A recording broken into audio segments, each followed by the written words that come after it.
Hello, everybody. My name is Benjamin Bloom. Welcome to the Championship review. As you can see, I'm still on holiday. I was widely mocked for my white vest approach the other day, so I have put on a shirt to break up my sunbathing. The best light seemed to be on the bed, so I'm kind of taking the Paulie Yates big breakfast approach to the video today.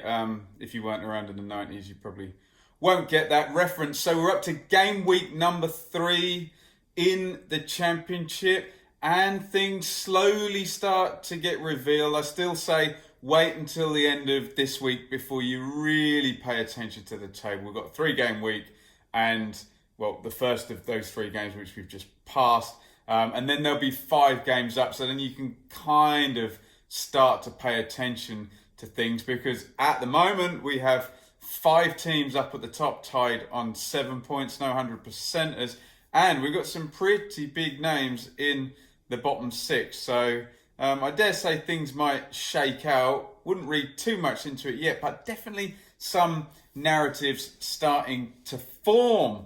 Up at the top of the league are Leeds United, and fear not, I'm halfway through the Amazon thing, so I'll do a video on that when I finish watching that. I've enjoyed what I've seen so far. It was Wigan 0, Leeds United 2 at the DW here.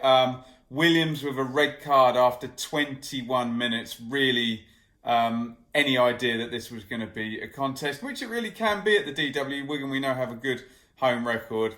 The way Leeds have started the season, once that red card came out, I'm sure most of us kind of thought, well, that's game over really, isn't it? The stats from there on then show a pretty crushing win for Leeds. Bamford taps in on 34 and then bundles in a corner on 65. So 2-0 to Leeds.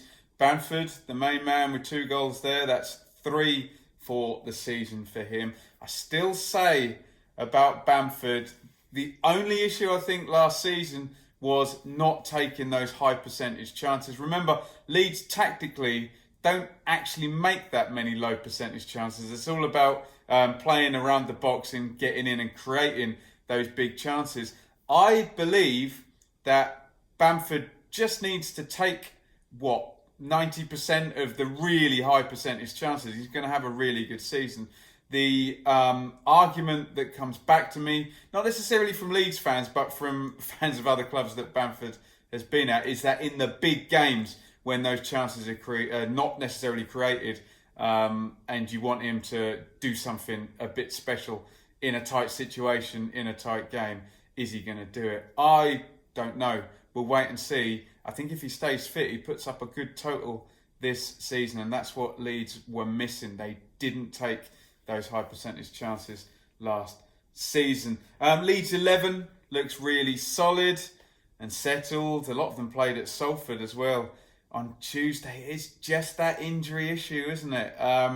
Bielsa's seems to have shrunk this squad down smaller than ever now. So you do just worry. Key injuries on Phillips, Hernandez. They seem to have a little bit more strength around the first, say, 15, 16, but then you worry after that. That said, if they keep this up and if most of this team can stay fit, I know every team will get injuries, they're looking really, really good.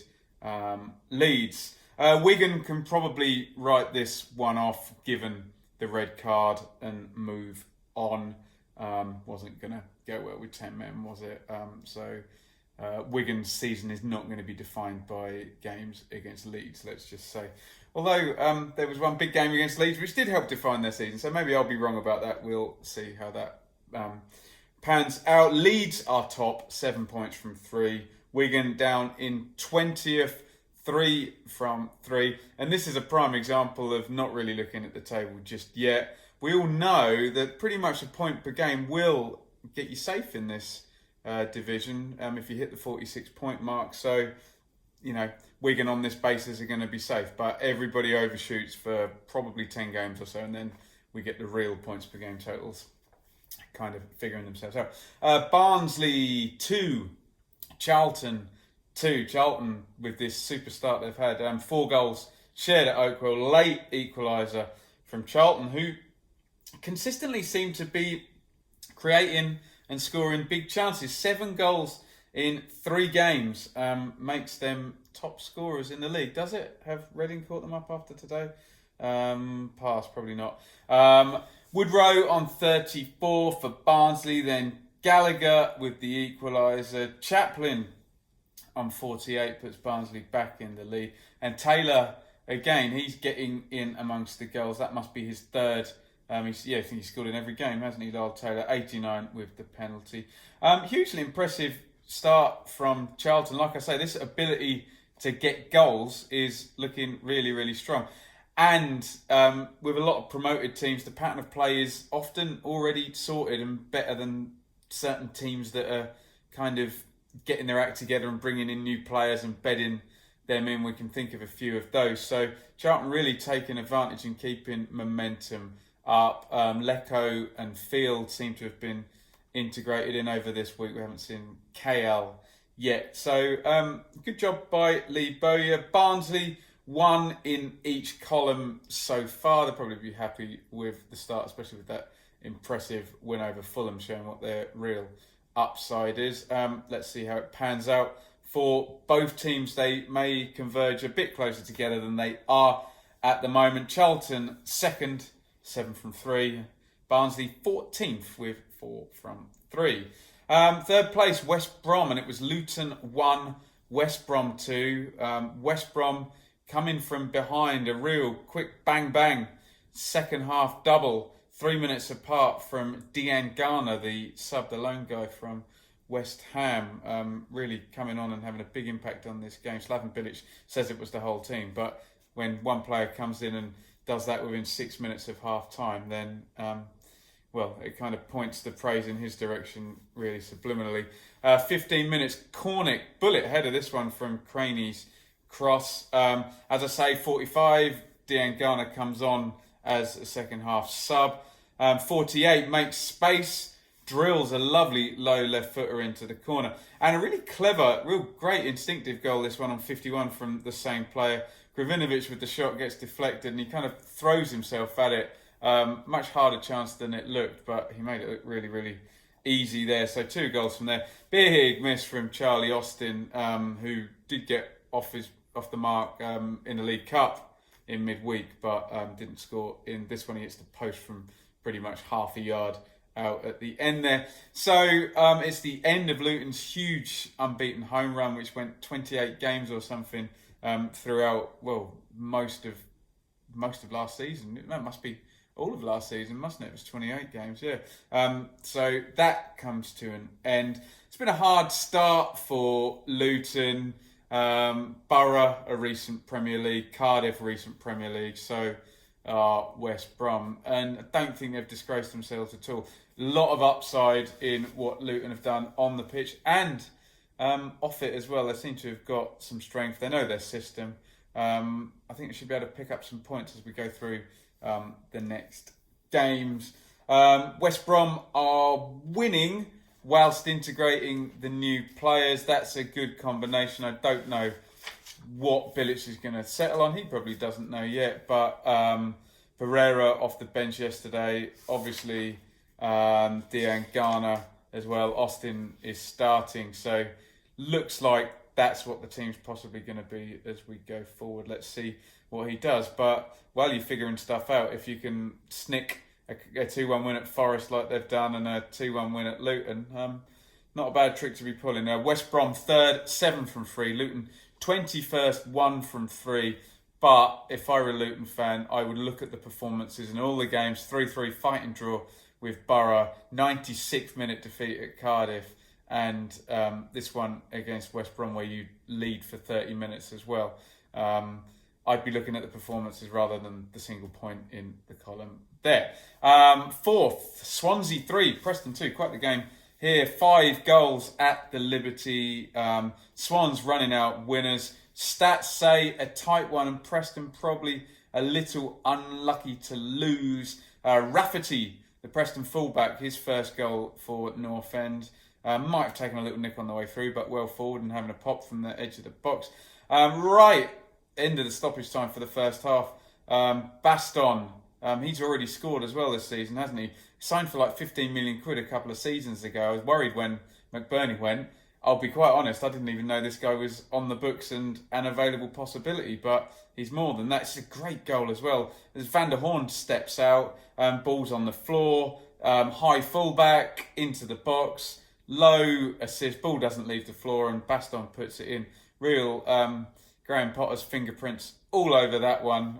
Lovely goal, really enjoyed that one. Byers on 63 makes it 2-1, backs up the attack, slams that one in right footed. Preston equalise again. I say again, they haven't equalised yet, have they? Johnson with the penalty, it's Roberts on Maguire. Johnson sticks that one in. And then Baston again, and another great goal here. Bidwell to the byline, really lovely dink. I honestly thought when Swansea signed Bidwell, he didn't have it in him to play that style. So 2 fingers up from him to me with a beautiful dinked assist there. And Baston really powered the header in. I like it a lot. Swansea have done exactly what I'd hoped. They take the Potter work from last year.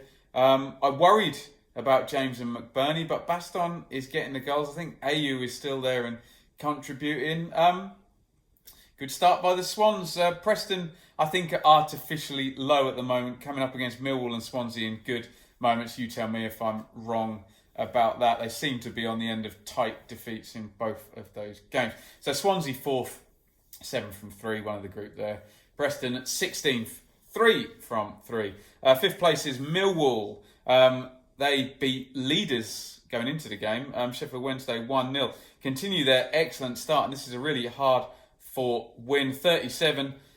This is what they wanted. Mahoney with those set plays with the left foot, and Smith towering the header in there. Jed Wallace does his team no favours, dives in, gets himself red carded on 43. Then Millwall dig in, but we know they can do this low block thing. I saw Millwall go to Derby and play like 2 really low rows of 4 and actually go there and win. I think they did the same against Birmingham. So when they go down to 10 men, this is pretty well practiced, this low block defence.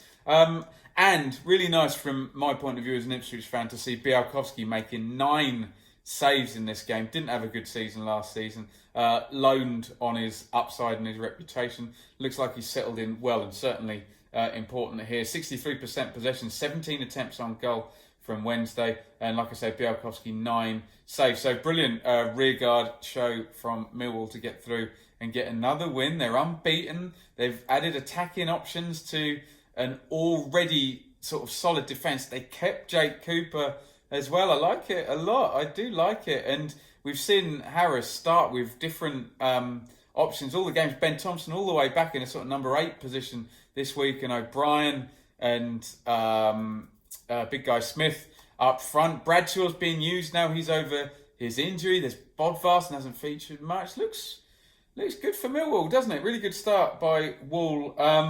Thumbs up there. First defeat for Wednesday. They'd had an excellent start. Maybe down to earth a little bit there. Would think that in most times you play that scenario, you would get a point, but came up against a sturdy Millwall here. So we'll see how Wednesday push on. So Millwall are the 15 with 7 points, 7 from 3. Wednesday, 6th place, one below, 6 points from 3. Don't get me wrong, good start by Wednesday. I know I say the table doesn't shake out until at least 5 games, but 2 points per game at any point in the season, you've got to take it. Huddersfield, goodness me, lots of goings on here. Huddersfield 1, Fulham 2, so Fulham 7th spot. Back-to-back wins for them, but the big news, Jan Sievert done as Huddersfield boss after 3 games this season. They lost at home to Derby, they drew at QPR, they lost at home to Fulham. He is done. Apologies, would normally be doing a video on this, but God damn it, I'm on holiday and I figured it would just get lost in the shuffle amidst all the weekend's content that comes out.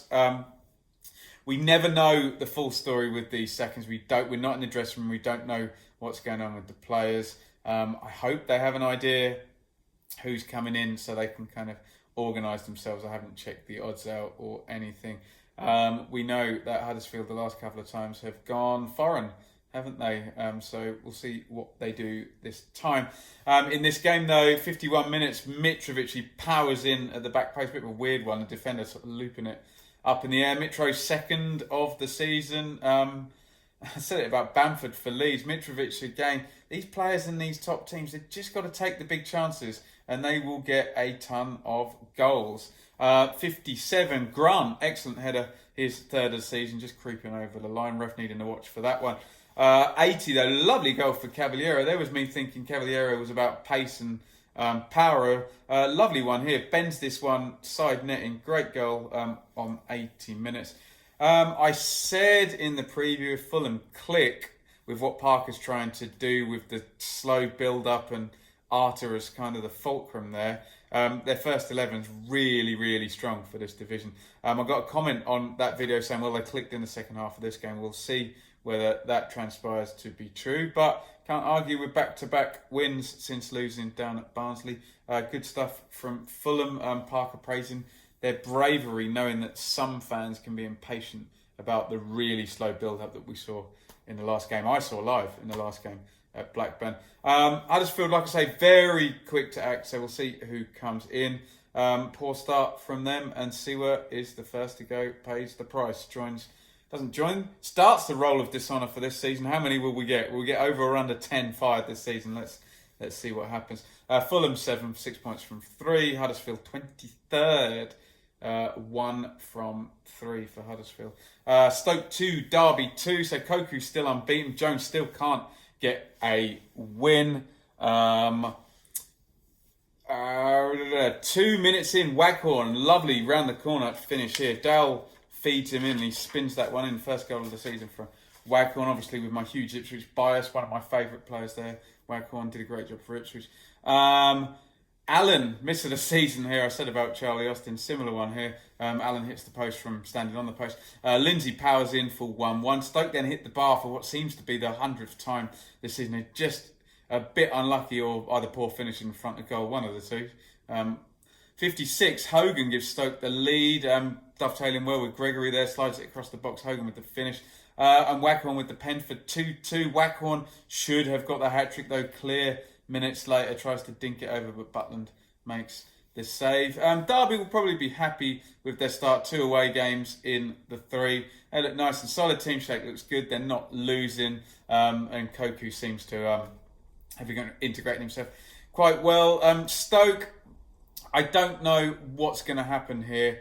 They're right there. Well, they're literally bottom of the league. The stats say that they're playing quite well and creating chances and losing, but that just doesn't cut the mustard for very long. Could be one of these situations where in a few games they win 4-0 and take all their chances, but could go the other way and they keep losing. And Nathan Jones with that squad needs to be certainly higher up the table than bottom. You would think, if you've seen Luton play at any point, and that's what they're aiming towards, that quick transitional style in the midfield diamond, that this will come good, but doesn't look good at the moment, doesn't it? Finishing in confidence, very short at Stoke. So Derby 8th, 5 from 3. Stoke bottom, 1 from 3. Forest 3, Birmingham 0. Lamouchi off the mark here. Stiff couple of games. Difficult start really, if you think about it. West Brom are loaded, aren't they, with players, and Leeds away, and they got point there. Stable with the selection. Looks like he's building this up quite well. A really good win here. Lolly, who carried Forest for large portions of last season, spanks in the opener low with the left foot there. Great play, Lolly, isn't he? 22, Graben, he'll always score at this level, won't he, if he consistently plays. Cushions the header in. 65, Dawson makes it 3. Looked like Forest could have honestly had 5 or 6 here. Lots of missed chances at the end. So Amiobi, I think there was another absolute sitter as well. So very encouraging for Forest. Most encouraging for me, I guess, is how stable he's kept it. You often see at bad teams, every week, 3-4 changes, the manager tries to do something. Well, it's been 4-1, 4-1 every game. Solid with the selections despite players coming in, and Lamouchi will hopefully drip them into a winning team. So encouraging start really for Forest, I think. Blues first defeat there. We thought they were a bit lucky to win at Brentford with that hyper low XG. Let's see how they follow this up. Certainly I've been hearing rave reviews of Vilabla, Sunjic in Crowley in midfield. Didn't happen for them today. Let's see, like I say, how they follow it up. Forest 9th, 4 from 3. Blues 15th, also 4 from 3. 3 more to go. Brentford 1, Hull 1. 53, Bowen, obvious, isn't it? Name me a player more important to their team in the league. Where would Hull be without Bowen? Gets that on that right foot, spanks it in on the near post. 72, Watkins, 2 games up front, down the middle, since Mopai's gone, 2 goals. Let's see how that plays out. Hull look solid so far. Brentford, 1 point from 2 home games. We always look at Brentford in like spring, look at their amazing chance creation stats and say, why aren't they further up? Well, if that comes to pass, this is why 1 point from 2 home games. They need more than that if they're going to turn from everyone's statistical darlings who are going to be good next season into actually finishing in the top 6. That said, in Thomas Frank's defence, massive turnover, and we now have Mbuemo starting, Norgard starting, Benrahma back off the bench. They just don't want to make a really slow start and have to catch it up. And remember that period last season after Smith went, that did for them, and they couldn't ever quite catch up and get into that top 6, or even really into the top of the second quartile. Hull 10th, 4 from 3. Brentford 12th, 4 from 3. Bristol City get their first win of the season, 2-0 over QPR. First win for Johnson's New Look team, first defeat for Warburton's New Look team. 35, Nagy, however you pronounce that, Hungarian. My Hungarian's non-existent. I was going to say not good. Nice drive for the opener there, his first for the club. And then Afobe gets his first for the club. Absolute train wreck of a goal though from Lumley, the keeper, slicing it. So Afobe off the mark. You'd expect him at this level. He seems a bit of a banker like Hogan at Stoke. Players like that grabbing at Forest. You expect them to get the goals. The stats say Rangers did quite well in this game. So not too great a cause for concern. And you look at the goals, there's a decent finish for the first and an absolute aberration for the second. So QPR's start, big picture, is pretty good. And Warburton seems to have got his ideas across quickly despite a massive turnaround in players. City off on their new journey now, the Robins. No Webster, no Kelly, no Pack. Nagy, Afobe, Smodzic, Pereira, Masengo, the young guy, all in the 18. So needs to get this cooking fairly quickly, Johnson, so we'll be pleased to get that win. Bristol City 11th, 4 from 3. QPR 13th, also 4 from 3. And the last one that I've just watched out on my Sunlander out there, thanks to the lovely Sky Go app. Reading 3, Cardiff 0. Impressive stuff from Reading. We said the upside to this play could be quite good, trying to play out from the back. They brought Pele and Ajaria into the midfield with Swift, and spent a load of money on Lucas Yao and George Puskas, and it worked today. Cardiff weren't good at all, actually. I see a Neil Warnock team in this league, and I just expect them to go to Reading and win, basically. But no, Puskas with a great goal, mugging, I think, was it Volts or Rolls? I can't remember off, for the first goal, curling it into the corner. And a nice striker's finish for the second one. And then there's Cardiff pushed. Honestly, Reading could have won 6-0. Maite misses a penalty towards the end. Then Swift on a breakaway makes it 3-0. Puskas misses an absolute sitter as well before he goes off. Cardiff going for it in typical Warnock style, 3 substitutions by half time. I thought Keith Andrews was right, actually, the summariser.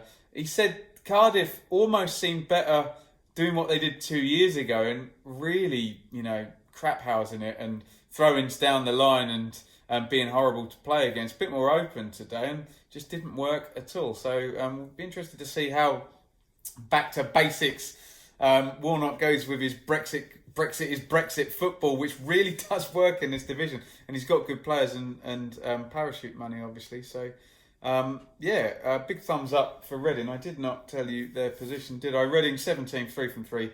Cardiff 19th, 3 from 3. Thank you very much, everybody, for watching. I am very much enjoying my holiday, so don't worry that the videos keep coming. I'm just laying on a sun lounger, so it's fairly easy for me to watch the highlights and make the notes. I do plan to get a preview out for the midweek games in this wonderful 3-game week, and hopefully a review. That may be hard. Thursday is my travelling day coming home, so we'll try and keep it going. So please get your comments in if you were at any of the games. Obviously I wasn't, so you will have had a much better read on those than I could ever have not being at them. So please get your comments in, help me out. A lot of people see YouTube as a very confrontational place. Try and like this channel to be a place where we talk and we're nice to each other, and if I got something wrong, why not help me out and tell me how you see it rather than screaming in traffic as some people describe the YouTube comments. We've got some good commenters on here. That being said, follow me on Twitter at Benjamin Bloom. Not too much happening on my Twitter this week, but certainly during the season we'll keep you updated with Q&As and where I am for weekend games. And this season, here comes the plug, I'm on Patreon, patreon.com/Benjamin Bloom, where this will always be free on YouTube, but I spend a truckload of money on fuel and on tickets, and I'd love to be able to make the ad revenue money pay for that, but at the moment it doesn't. So if you enjoy what I do and you feel like helping out, that's all it is at the moment. $5 is the tier that we've set up. I'd love to have more time then in future to do extra content for another Patreon tier. So we'll try and build it up. But the equivalent of buying me a pint or a program at a game each month. We've already got 15 sign-ups, which I'm so happy with, and I thank the Patreons. And their name will flash up at the end of this video. They go to the head of the queue on all the Q&A stuff as well. So you can support me on Patreon as well. Anyway, plug over. I'm going to get this one uploaded on the horrendous Southern French Wi-Fi, and then I'm going to go back out there and sunbathe again. So help me out in the comments from my vantage point far away, and I'll see you with the preview probably on Tuesday. Thank you very much for watching. From Cassis, south of France, my hotel bed, over and out.